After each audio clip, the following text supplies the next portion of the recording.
BPSC एक ऐसा exam है जो कि परसीवियरेंस चाहिए होता है, इसमें बस एक कंसिस्टेंसी चाहिए होती है और बिना कोचिंग किए हुए भी इसे निकाला जा सकता है। बस ज़रूरत है तो बस सिलेबस जो भी है उसे अच्छे तरह से पढ़ने की, समझने की कि ये इसमें हमें पढ़ना क्या क्या होता है एग्जैक्टली। मेरी प्रायोरिटी होगी क्राइम कंट्रोल, कि मेरी जहाँ भी पोस्टिंग हो मैं वहाँ पे कोशिश करूँ कि जितनी भी क्राइम्स हो रहे हैं उन पे एक चेक लगाया जा सके। मैंने कोचिंग नहीं ली है कहीं से, सेल्फ स्टडी ही। नमस्कार, आप देख रहे हैं न्यूज़ पीआर। मैं हूं आदेशपुरी। आपने पढ़ा होगा इतिहास में रजिया सुल्तान के बारे में। पहली वो वैसी महिला थी मुस्लिम जो कि दिल्ली की तख्त पर बैठी हुई थी। और हमारे साथ हैं एक और रजिया सुल्तान ही हैं जो कि बीपीएससी में पहली बार मुस्लिम कैंडिडेट हैं और पहली महिला हैं जो डायरेक्ट डीएसपी बनी हुई हैं। हमारे साथ हैं। बहुत बहुत शुभकामनाएं आपको Razia ji. Thank you so much. सबसे पहले मेरा प्रश्न है कि आपने पुलिस सेवा पहला ऑप्शन रखा था या फिर दूसरा या तीसरा था, ये मिल गया ये आपको? पुलिस सेवा मेरा सेकंड ऑप्शन था, पहला एसडीएम था। जी। तो क्या ये आपको कुछ लग रहा है कि मेरा जो सपना था एसडीएम का वो अभी तक नहीं पूरा हो पाया, पुलिस सेवा मिल गया? नहीं, बिल्कुल भी नहीं। पुलिस सेवा भी इतना ही इम्पॉर्टेंट है। अब मैं, चूँकि मुझे ये सेवा मिली है तो मैं इसमें ही तत्पर होकर कार्य करना चाहूँगी। अच्छा, एक चीज़ मैं पूछना चाहूँगा कि पुलिस जो है बड़ा चुनौतियों वाला नौकरी होता है। जैसे नक्सल ऑपरेशन होता है, क्राइम है, बिहार में लॉ एंड ऑर्डर बहुत बड़ा एक प्रॉब्लम रहता है। क्या लगता है कि आप उससे अच्छी तरीके से निपट लेंगी? उन चुनौतियों को पहले से आप दिमाग में रख के चली थी कि हाँ, अगर पुलिस सेवा मिलेगा तो मैं आराम से कर लूँगी? बिल्कुल। यहाँ पे जितने भी क्राइम्स हैं या फिर वुमेन से रिलेटेड या फिर जिस भी तरह के क्रिमिनल जो भी एक्टिविटीज़ देखी जाती हैं तो उनके बारे में तो हम लोग ऑब्वियसली पढ़ते ही हैं। यहाँ पे इस सेवा में आने के लिए जो एग्ज़ामिनेशन है तो हम पढ़ाई तो इस चीज़ की करते ही हैं कि किस तरह से कौन से लॉज हैं, क्या रूल्स हैं। तो अब आगे जो भी चुनौतियाँ आएंगी उनके बारे में पहले से मुझे एक अंदाज़ा तो है ही, और बाकी ट्रेनिंग में सिखाया जाएगा हमें और स्किल डेवलपमेंट होगा। तो फिर उसके बाद मुझे लगता है कि ज़रूर मैं एक अच्छी ऑफिसर बन के यहाँ पे कार्य करूँगी। अच्छा, ये सबसे पहले ये बताइएगा कि आपका कौन सा प्रयास था, कौन सा मीडियम था और ऑप्शनल आपके क्या थे? ये मेरा फर्स्ट अटेम्प्ट था। मैंने इंग्लिश मीडियम में पेपर दिया था और ऑप्शनल सब्जेक्ट जो था वो मेरा लेबर एंड सोशल वेलफेयर था। अच्छा, ये आपकी स्कूलिंग ये सब कहाँ से हुई, इसके बारे में क्या बताती हैं आप? मैं वैसे तो गोपालगंज से हूँ, बिहार में। मैं वहाँ के गोपालगंज में हथुआ से हूँ। लेकिन मेरे फादर वो सेल में जॉब करते थे, तो मेरी स्कूलिंग जो हुई है वो बोकारो स्टील सिटी से हुई है। और उसके बाद कॉलेज मैंने किया है जोधपुर राजस्थान से। I am an electrical and electronics engineer. तो और कॉलेज के बाद मैं यहाँ पे Bihar state power transmission company limited में मैं as an electrical engineer posted हूँ। यहाँ पे 132/33 केवी ग्रिड सब स्टेशन करबी घैया में। और ये मुझे ये गौरव की बात है कि ये जो मेरा ग्रिड सब स्टेशन है ये पूरा का पूरा सब स्टेशन महिलाओं के द्वारा ऑपरेटेड है। अच्छा, महिलाओं के द्वारा ऑपरेटेड है। अच्छा, ये बताइएगा कि कितने दिनों से आप यहाँ नौकरी कर रही हैं और नौकरी के दौरान ही क्या आपने तैयारी किया क्या? जी हाँ, मैं यहाँ पे 2017 से नौकरी कर रही हूँ इस कंपनी में। और 2018 में फॉर्म आया था अगस्त में, तो तब फॉर्म भरा था मैंने और उसके बाद तैयारी शुरू की थी। और ये कोचिंग वगैरह भी आपने लिया था या सेल्फ स्टडी? नहीं, मैंने कोचिंग नहीं ली है कहीं से, सेल्फ स्टडी ही, क्योंकि यहाँ पे जॉब के बाद इतना टाइम नहीं मिल पाता कि मैं कोचिंग में जाऊँ। और जितनी भी कोचिंग क्लासेस हैं वो जनरली हिंदी मीडियम से होती हैं और मेरा पेपर जो था वो मैंने इंग्लिश मीडियम में दिया है, तो मैं कंफर्टेबल नहीं थी, तो मैंने सोचा कि मैं खुद से ही तैयारी करती हूँ। आपने सेल्फ स्टडी करके ये नौकरी निकाला पहले ही अटेम्प्ट में, तो मैं ये आपसे जानना चाहता हूँ कि आखिर क्या स्ट्रेटजी क्या होना चाहिए पीटी लेवल पे, फिर से मेंस लेवल पे, कि कोई भी बिना कोचिंग किए हुए भी इसे निकाल सके? क्या पीटी लेवल पर ज़रा बताती हैं आप? बिल्कुल। बीपीएससी एक ऐसा एग्ज़ाम है जो कि परसीवियरेंस चाहिए होता है इसमें, और बस एक कंसिस्टेंसी चाहिए होती है और बिना कोचिंग किए हुए भी इसे निकाला जा सकता है। ये तो मैंने फील कर लिया है, क्योंकि बस ज़रूरत है तो बस सिलेबस जो भी है उसे अच्छे तरह से पढ़ने की, समझने की कि ये इसमें हमें पढ़ना क्या क्या होता है एग्जैक्टली। फिर उसके बाद आप किताबें उठाइए और ऑथेंटिक बुक्स हैं वो। मैं स्पेशली थोड़ा अंदर जाना चाहता हूँ कि पीटी के लिए जैसे बहुत सारे लोग हमारे पास भी फ़ोन करते हैं, क्योंकि मैं हमेशा ये एजुकेशन का बहुत ज़्यादा ही देखता हूँ। तो पीटी के लिए क्या होना चाहिए जो नए फ्रेशर्स हैं? उनसे तो मैं कहूँगी कि पहले जो भी बेसिक्स हैं, स्टैटिक जीके है वो क्लियर करें, और न्यूज़पेपर्स में द हिंदू और एक हिंदी का कोई सा भी न्यूज़पेपर वो प्रेफर करें। और जब ये सारी चीज़ें हो जाएं तो फिर उसके बाद पेपर्स जो होते हैं ना वो सॉल्व करें, और फिर देखें कि वो कितना स्कोर कर पा रहे हैं। ये सबसे ज़्यादा इंपॉर्टेंट होता है। कई बार कई सारे स्टूडेंट्स ये बोलते हैं कि हम तो 150 क्वेश्चंस अटेम्प्ट नहीं कर पाए, या फिर इस तरह की दिक्कत आती है उनके साथ। मैथ्स के भी क्वेश्चंस होते हैं, साइंस के होते हैं। तो एक कोई सी भी अच्छी ऑथेंटिक बेसिक बुक्स जो हैं जनरल स्टडीज़ की वो ले करके पहले अच्छे से थ्योरी क्लियर कर लें, उसके बाद फिर वो आगे पेपर्स वगैरह सॉल्व करके हो जाता है पीटी। 64वीं मेंस का हम बात करते हैं। मेंस मैंने भी दिया था और उस साल स्टैट बड़ा उलझाऊ था, फर्स्ट पेपर की बात करें। और फिर से जीएस का जो क्वेश्चन था वो जैसे और पिछले साल आप देखती होंगी तो काफ़ी वो एकदम सीधा सीधा कि मौर्य कला क्या है, पटना कलम क्या है, संथाल विद्रोह क्यों हुआ। लेकिन उस साल जो था वो थ्योरेटिकल था, एनालिसिस बेस्ड था। तो उसको करने का आखिर क्या तरीका होगा और ज़्यादा से ज़्यादा अंक प्राप्त करने का क्या तरीका होगा? देखिए, तैयारी तो जैसे पहले क्वेश्चंस आते थे उसी के आधार पे की थी। यहाँ पे भी क्वेश्चंस जो थे वो लगभग ऐसे ही थे, बस क्वेश्चंस को समझना था कि ये पूछ क्या रहा है। इसके लिए आंसर कौन सा वाला आंसर जो हमने तैयारी की है उसमें से हम क्या आंसर लेकर के निकाल के और वहाँ पे रख दें अच्छे से। तो किसी भी क्वेश्चन को आंसर करने के लिए मेंस में मुझे लगता है सबसे ज़्यादा प्रेजेंटेशन ज़रूरी होता है।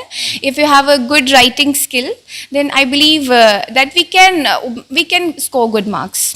अच्छा, ये फिर से मैं बात करूँ आपके ऑप्शनल को लेकर। सबसे पहले तो एक रैंक आपसे पूछना मैं भूल गया, रैंक कितना है आपका? जी, मेरी रैंक है 1465 और कैटेगरी से हुआ है। अच्छा, ये फिर से दूसरी चीज़ मैं पूछना चाहूँगा कि फाइनल नंबर आ गया, आपने नंबर अपना चेक किया? नहीं, अभी नहीं चेक किया है। बीपीएससी बता दूं आपको नंबर दे दिया है वो मार्क्स का। तो इसके बाद मैं आगे चलता हूँ। एलएसडब्ल्यू आखिर लेने का क्या कारण था? आपने इंजीनियरिंग से पढ़ाई की और एलएसडब्ल्यू बिहार में कहा जाता है कि बीपीएससी का एकदम रट्टू सब्जेक्ट है, रटिए दीजिए। तो आखिर कारण क्या था, इसके बारे में ज़रा बताते हैं। और लोगों में जो बना हुआ है कि एलएसडब्ल्यू जो है वो रटंत विद्या है, तो वो कैसे रटंत नहीं है, इसको भी ज़रा बताती हैं आप। लेबर एंड सोशल वेलफेयर का एक पॉजिटिव पॉइंट तो ये है कि हाँ, उसका सिलेबस छोटा होता है। तो जो लोग अगर जॉब के साथ करना चाह रहे हैं, जिनके पास टाइम कम है, तो उनके लिए आई बिलीव कि लेबर एंड सोशल वेलफेयर एक अच्छा सब्जेक्ट है। और दूसरी चीज़ कि अगर जब जैसे ही लेबर जो है वो हमारी सोसाइटी का 50% से भी ज़्यादा पोर्शन जो है वो कंस्टिट्यूट करता है, तो एज अ एडमिनिस्ट्रेटिव ऑफिसर या फिर हमें इस सेवा में आने के लिए मुझे लगता है कि लेबर एंड सोशल जो भी एक्ट्स हैं, नियम कानून हैं, उनके बारे में हमें जानना बहुत ही ज़रूरी है। तो ये एक माध्यम है, मुझे लगता है कि लेना चाहिए लोगों को लेबर एंड सोशल वेलफेयर, ताकि वो जान सके कि हमारे लिए जो गरीब लोग हैं, हम लोग प्रशासनिक सेवा में जाएंगे या फिर पुलिस सेवा में जाएंगे, तो जो गरीब लोग हैं उन्हें हम किस तरह से फ़ायदा पहुँचा सकें। अच्छा, ये इंटरव्यू के बारे में ज़रा बताती। इंटरव्यू कब था आपका? बोर्ड अगर पता हो तो बोर्ड का नाम बताती, और कैसे क्वेश्चन पूछे गए आपसे? इंटरव्यू मेरा था 2 फरवरी को और दीप्ति मैम का बोर्ड था जी। और क्वेश्चंस जो मुझसे पूछे गए थे वो बेसिक जीके से पूछे गए थे, स्टैटिक से, और करंट अफेयर्स में मुझसे इंटरनेशनल रिलेशंस से क्वेश्चन पूछे गए, इकोनॉमी से पूछे गए। इसके अलावा मेरे जॉब से क्वेश्चंस थे काफ़ी सारे, वुमेन एम्पावरमेंट से क्वेश्चंस थे। तो इस तरह के क्वेश्चन मुझसे पूछे गए थे। और ये तो पूछा गया होगा कि आप इंजीनियरिंग करके एलएसडब्ल्यू से क्यों दे रही हैं एग्जाम? बिल्कुल, मैंने यही जवाब दिया कि सर, एक तो इसका सिलेबस कम है, मैं इंजीनियरिंग की मैं जॉब करती हूँ, तो मेरे पास इतना टाइम तो था नहीं सर कि मैं ना एक वास्ट सब्जेक्ट चूज़ कर सकूँ। तो मैंने इसलिए भी इसे चूज़ किया। और दूसरी चीज़ कि मुझे जानना था कि मुझे प्रशासनिक सेवा में आना है, तो मैं किस तरह से लोगों को ज़्यादा से ज़्यादा फ़ायदा पहुँचा सकूँ।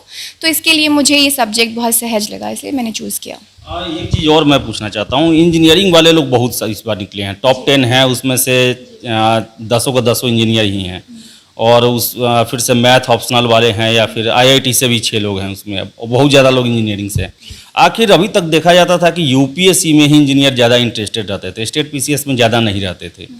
क्या कारण है? क्या उधर मंदी है, इस कारण से ये आ रहे हैं, या फिर ब्यूरोक्रेसी ज़्यादा उनको पसंद आ रहा है? क्या कारण क्या है आखिर? ऑब्वियस सी बात है, ब्यूरोक्रेसी ज़्यादा पसंद है। मतलब हर कोई चाहता है कि वो मेन स्ट्रीम में जुड़े और लोगों की डायरेक्टली सहायता करे, सेवा करे। तो ये जो प्रशासनिक सेवा है, ये हमें मौका देती है कि हम बिल्कुल सामने आकर लोगों को डायरेक्टली अपने माध्यम से लोगों की मदद कर सके, लोगों तक जो न्याय है वो पहुंचा सके। तो ये तो एक बहुत अच्छा माध्यम है।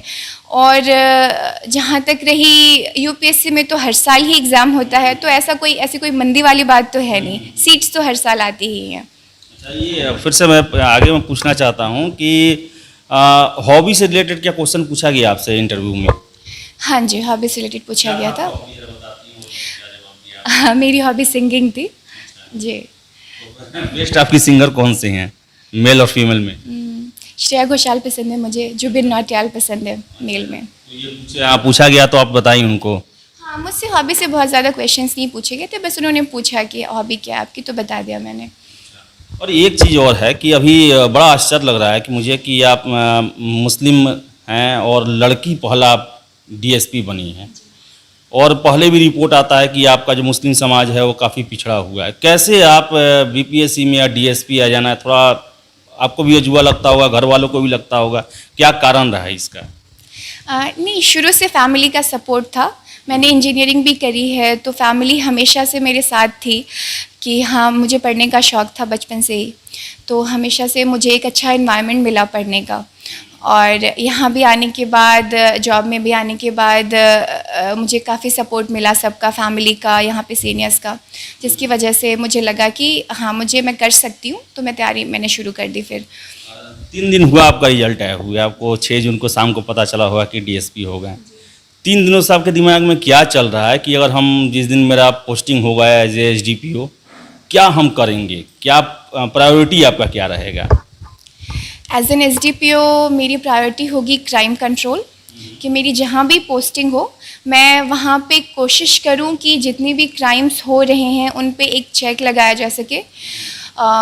वुमेन एम्पावरमेंट के लिए मेरा जो भी डोमेस्टिक वायलेंस या फिर महिलाओं के साथ जो भी उत्पीड़न हो रही है, मैं कोशिश करूँगी कि उसको किस तरह से मिनिमाइज़ किया जा सके, या फिर रिपोर्टिंग जो होती है, रिपोर्टिंग नहीं हो पाती है जनरली मोस्टली केसेस में, तो मैं ये इंश्योर करूँगी कि चूँकि मैं भी एक महिला हूँ, तो मैं चाहूँगी कि जितनी भी महिलाओं के साथ जो भी अगर कुछ बुरा हो रहा है, तो वो आ करके वो सहज महसूस करें रिपोर्ट कराने में। अच्छा, ये फिर से ये लास्ट मेरा प्रश्न है, अंतिम प्रश्न है आपसे, कि जो पुलिस सेवा जो है उनके बारे में कहा जाता है कि ये महिलाओं के लिए ज़्यादा अच्छा नहीं है, जनरली कि आईपीएस से नीचे में। क्या लगता है कि आप उतना ये रहेंगी, आगे भी तैयारी करेंगी, या फिर इसी में रहेंगी, यूपीएससी का भी तैयारी करेंगी, या फिर बिहार में ही पुलिस सेवा या बीपीएससी में ही एसडीएम के लिए भी आप प्रयास करेंगी? नहीं, तैयारी तो मेरी जारी रहेगी, लेकिन ऐसा कहना कि पुलिस सेवा सही नहीं है औरतों के लिए, ये गलत है जहाँ तक मुझे लगता है। क्योंकि जब तक उसमें आप घुसते नहीं हो, जब तक 35% रिजर्वेशन दिया गया है हमारी सरकार के द्वारा, तो बहुत सोच समझ कर दिया गया औरतों को मेन स्ट्रीम में लाने के लिए। आज केसेस रिपोर्ट इसीलिए नहीं होते हैं क्योंकि औरतें सहज नहीं महसूस करती हैं जाकर के पुलिस स्टेशन में केस लिखवाने के लिए। जब वो वहाँ जाएंगी और पाएंगी कि हाँ, वहाँ भी उनकी जैसी ही औरतें काम कर रही हैं, तो मुझे लगता है कि ये ज़्यादा आसानी होगी फिर क्राइम रिपोर्टिंग में और इस तरह की चीज़ों में। तो मुझे लगता है कि ये बहुत ही अच्छा एक कदम है।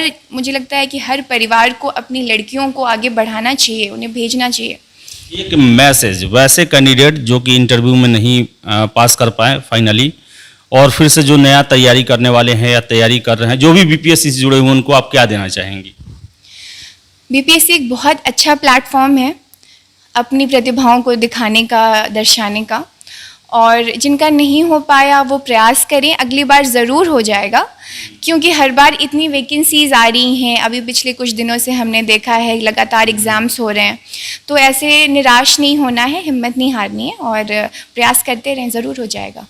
चलिए, आपको आपके उज्जवल भविष्य के लिए बहुत बहुत शुभकामना। आपने सभी जब प्रश्नों का जवाब जो है काफ़ी अच्छे से दिया।